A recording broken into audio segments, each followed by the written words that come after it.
Is it Brian Skiba or Skiba? Skiba, yeah, Skiba. Skiba. Okay. All right. And this is also a silly question. Is it cold deck or clear cut? It's Clear Cut. It used to be Cold Deck, but Okay. it'll be in theaters and everywhere else under the name Clear Cut. We're going to try to get IMDb to fix the name today. Okay. Cool. Well, I'm here with Brian Skiba, the director of Clear Cut. Brian, how are you doing today? I'm doing great, man. Thanks for having me on. Yeah. Appreciate it.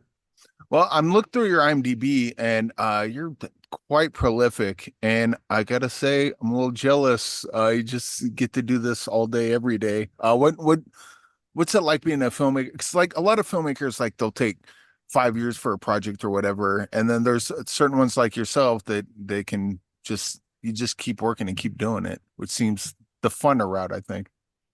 Yeah, no, I mean it's a lot of fun.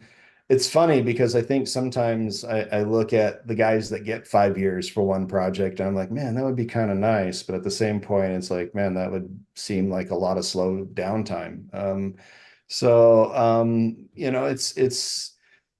It's a give and take, right? I mean, it's like I get asked to direct a lot of projects that are taking off very quickly. And so I don't always get the same amount of prep. The budgets aren't necessarily sky high, and so it's like there's a give and take. And so I think the best way I approach it is that ultimately at the end of the day, I'm just a filmmaker. I love making films. I love telling stories and that's where I'm at. I think there's a community that's about the perception and the look. I've got to play the part of a Hollywood filmmaker, and I only do certain projects with certain people, and it's like I just want to tell great stories and be on set and film, so.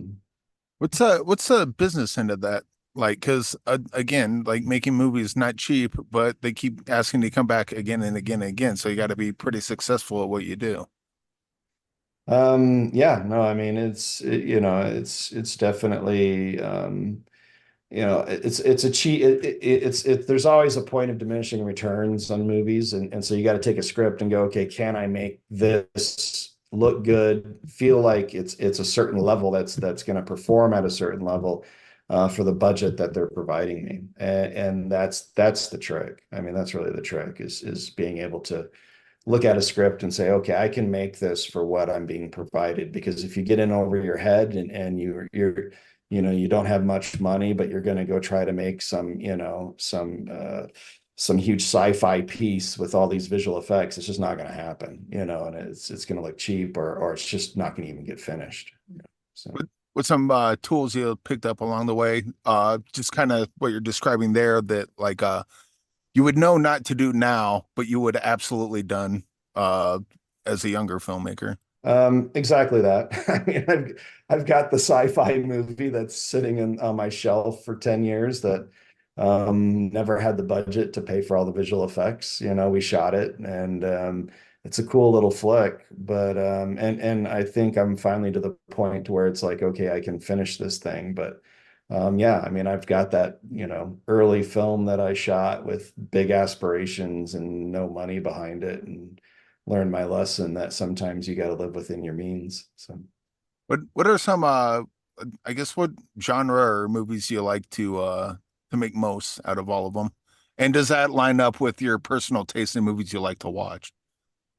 um, yeah, I think so. I mean, my personal, it's kind of funny because I guess you can see it in my filmmaking because the movies I watch are definitely, it's not like I seek out one genre. I love kind of the slapsticky kind of campy comedies, and then I love straight action, and then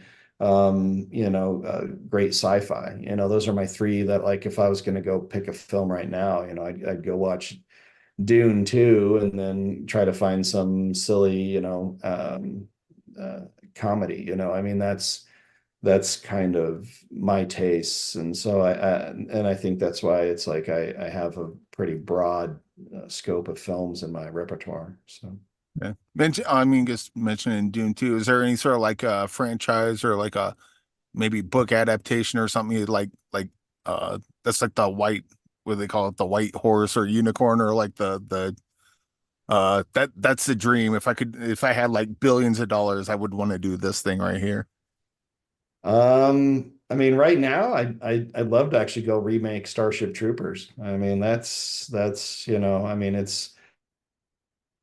I think it's due. I'm very close with a lot of that cast. I know a lot of them. We've all talked about it a lot, and I think that's if I could walk in Sony right now and be like, I have the money, I have the script, I have the cast, let's go. I would do it. I have the cast and we have some ideas, but we've not gotten anywhere with it yet. So Got about $46 in my pocket. Tell me where to send it. I will watch that. yeah.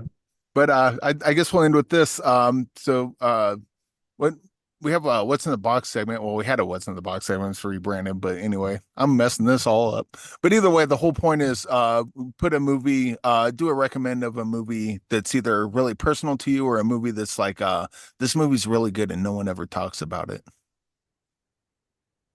Um, yeah, I mean, I would say like I don't know why, but my personal like one of my personal favorites movies of all time is Big Trouble in Little China, and I don't think today's generation has viewed it or appreciate it. I mean, it's I think it's one of Carpenter's best films. I mean, you can say Halloween, you can say The Thing, but Big Trouble in Little China is just so much fun. I mean, it's that perfect mix of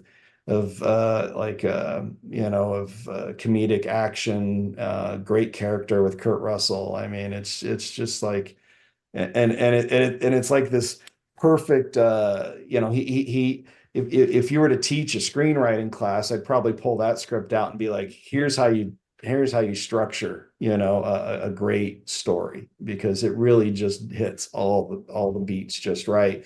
Damsel in distress, big larger than life hero, those kind of things. And so yeah, man, I mean, I love that film. So All right. Well, Brian, thanks for joining me, and everyone, go check out Clear Cut July 19th. And yeah, again, thanks for joining me. yeah, thanks for having me on. I appreciate it.